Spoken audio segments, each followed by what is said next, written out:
hora da gente falar de saúde. Está sendo realizada em todo o país a campanha Novembro Azul, que chama atenção para os cuidados de prevenção e diagnóstico do câncer de próstata. No ano passado, a doença matou mais de 16 mil homens, o equivalente a 44 mortes por dia.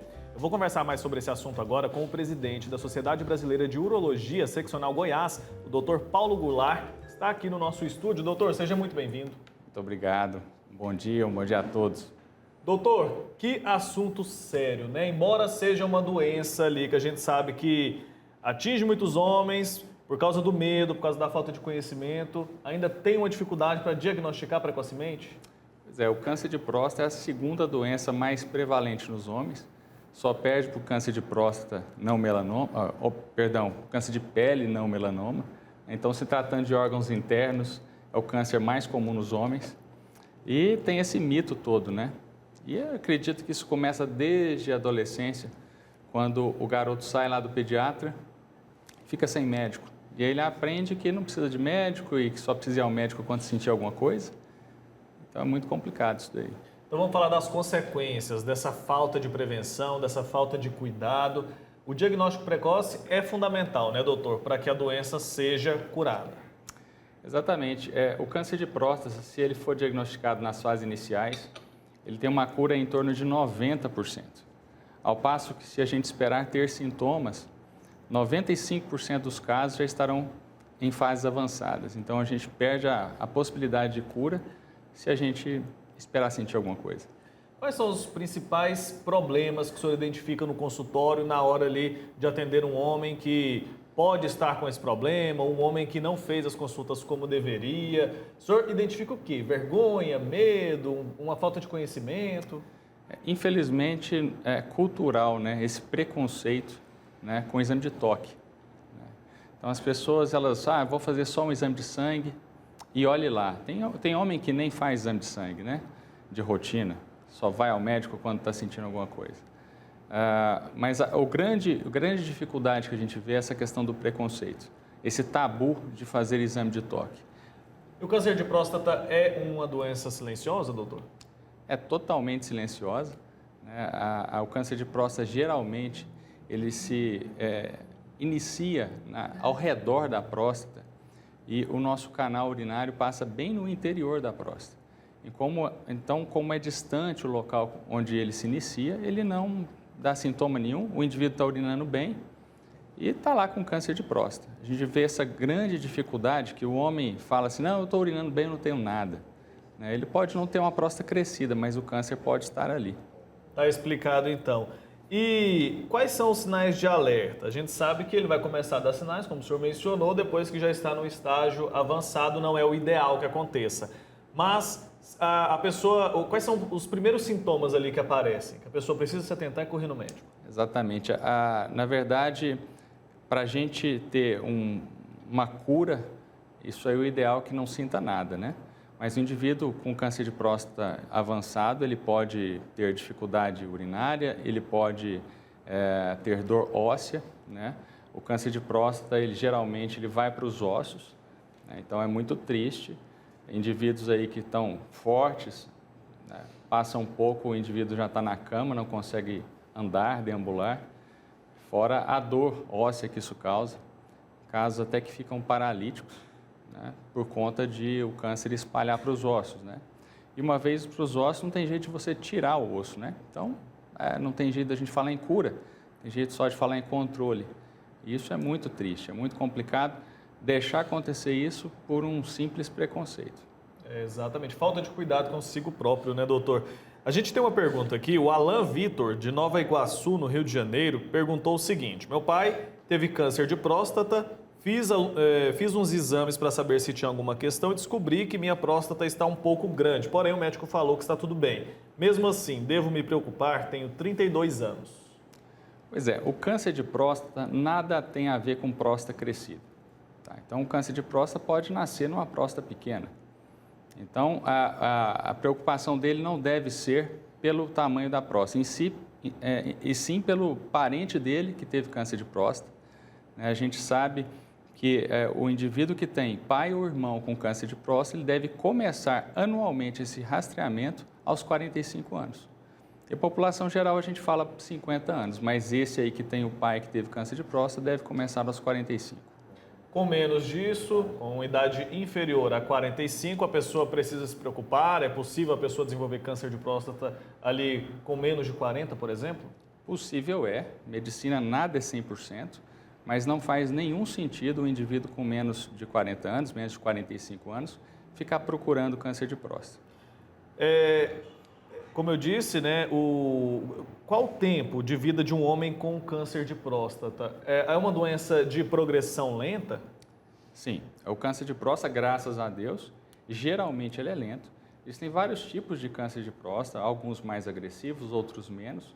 Mas, de uma maneira geral, o câncer de próstata, para começar a agredir uma pessoa, ele leva 10 anos ou mais. Então, é realmente uma doença silenciosa, mas quando passa de hora, ela começa a ficar bem triste. A gente já conversou com outros especialistas aqui e eles mencionaram que tem uma época também de parar de fazer os exames. Explica pra gente por que isso. Exatamente. Por isso que eu falei que agora, de 10 anos, né? 10 anos a pessoa começa a sentir algo relacionado ou ter problemas com câncer de próstata. Então, vamos imaginar o seguinte, a única coisa que a gente sabe da vida é que nós vamos morrer, certo? E a população, em geral, ela não passa de 85 anos. São exceções que a pessoa atinge mais do que essa idade. Então, a Sociedade Brasileira de Urologia, já que o câncer de próstata leva cerca de 10 anos para agredir a pessoa e às vezes levar a pessoa à morte, orienta a parar aos 75. Então, a população geral deve começar aos 50 e parar aos 75. Porque, possivelmente, até os 85, ele morreu de outra coisa. Então, não faz sentido eu fazer um diagnóstico no indivíduo com 80 anos... E começar um tratamento. E só para botar na cabeça dele que ele tem câncer de próstata. Eu vou acabar com a qualidade de vida dele. Né? Então, esse é o real motivo a idade de parar de procurar câncer de próstata. Tá explicado. Doutor, agora eu quero saber sobre as causas. O senhor já mencionou a questão genética, né? Que influencia bastante. Quero saber sobre hábitos, os fatores ambientais. Tem como a gente prevenir o câncer de próstata? Infelizmente, pontualmente não. Mas a gente sabe que hábitos saudáveis, evitar excessos, né? Todo mundo sabe, né? Excesso de carne vermelha, excesso de sal, enfim, produtos industrializados em excesso, não só câncer de próstata, mas qualquer câncer, né? A gente ter hábitos saudáveis, procurar fazer atividade física. E, aproveitando essa deixa sua, que a gente sabe que parentes de primeiro grau têm mais chance de ter câncer de próstata, os negros, geneticamente, e os obesos, pelos distúrbios que a obesidade causa no corpo, também fazem parte desse grupo que tem que começar aos 45. Então, negros, obesos e filhos ou irmãos de quem teve câncer de próstata começar aos 45 anos. Então, é aquela história, né? Hábitos saudáveis desde o início da vida podem contribuir com certeza. O tratamento, ele é sempre cirúrgico ou não? Não. O tratamento, em termos curativos, pode ser feito tanto a cirurgia quanto a radioterapia. Tem as peculiaridades de cada um que o médico tem que discutir com o seu paciente, os pontos positivos de cada método, os pontos negativos de cada método, mas a gente pode curar o paciente com esses dois métodos. O paciente está não mais em condições de ser curado, aí tem tratamentos com vários remédios e tudo mais, mas infelizmente a gente não gostaria de chegar nesse ponto.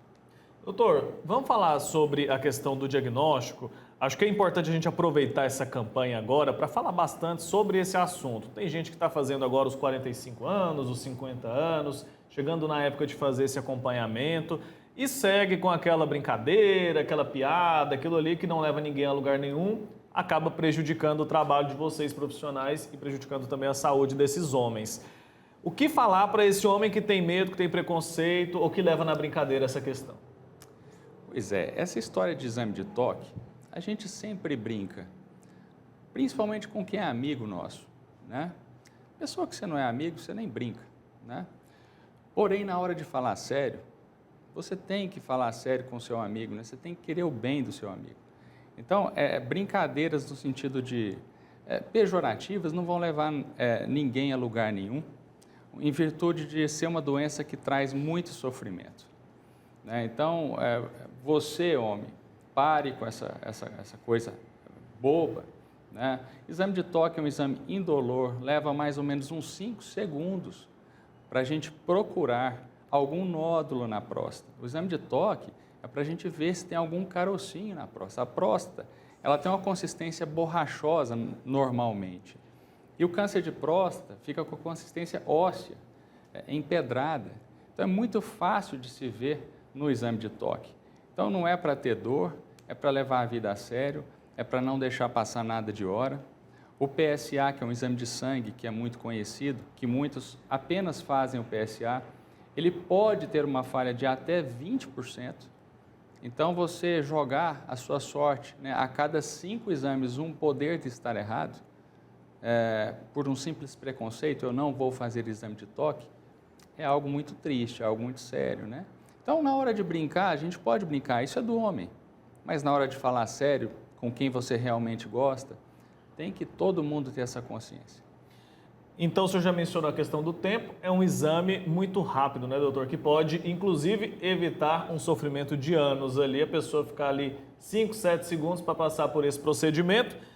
O exame de sangue, eu fiquei com alguma dúvida. Quando ele é feito, então? O senhor mencionou que o índice de erro dele pode chegar a 20%, então é um nível considerável, quando a gente fala da vida das pessoas, né? Qual que é a importância dele? Quando que ele é feito? Pois é, o exame de toque e o PSA podem falhar. Então, a Sociedade Brasileira de Urologia recomenda que, anualmente, a partir dessas idades que nós citamos, se faça ambos os exames, independente do resultado de cada um. Então, não é porque fez o toque que não precisa fazer o exame de sangue, PSA. Não é porque fez o PSA que você está liberado do toque. Então, fazendo os dois, são exames que se complementam e podem trazer uma maior segurança ao paciente. E a pessoa tem que ter essa rotina de fazer esses exames anualmente? Anualmente. A nossa vida passa muito rápido. Então, uma dica que eu dou é a pessoa falar assim, eu vou o ano que vem. E quando você vê, já passaram-se 3, 4 anos. Os pacientes que mais fazem direito, eles reservam um mês do ano que seja mais tranquilo para ele, para se cuidar. Então, às vezes, fevereiro é mais tranquilo para o indivíduo, não precisa ser só em novembro, né? Novembro azul. Escolha um mês que seja mais tranquilo para você e cuide-se. Não só com o urologista, exames cardiológicos e vários outros médicos aí que podem nos ajudar. Nós, homens, não precisamos ficar esperando ter sintomas, porque a maioria das doenças em fase iniciais são assintomáticas, né? Então, é importante a gente se adiantar, né? Se precaver. Doutor, muito obrigado pelo seu tempo aqui com a gente, por trazer tantos esclarecimentos importantes a respeito desse tema, que a gente sabe que precisa ser tratado e sabemos, né, da importância do homem ir atrás do profissional ali para evitar danos maiores no futuro. Até uma próxima, viu? Até, muito obrigado. A Sociedade Brasileira de Urologia agradece a oportunidade de estar junto com a gente aí nessa luta tão nobre, né? A gente que agradece essa disponibilidade. Doutor Paulo Goulart, presidente da Sociedade Brasileira de Urologia Seccional Goiás. Até uma próxima. Tchau, tchau. Até.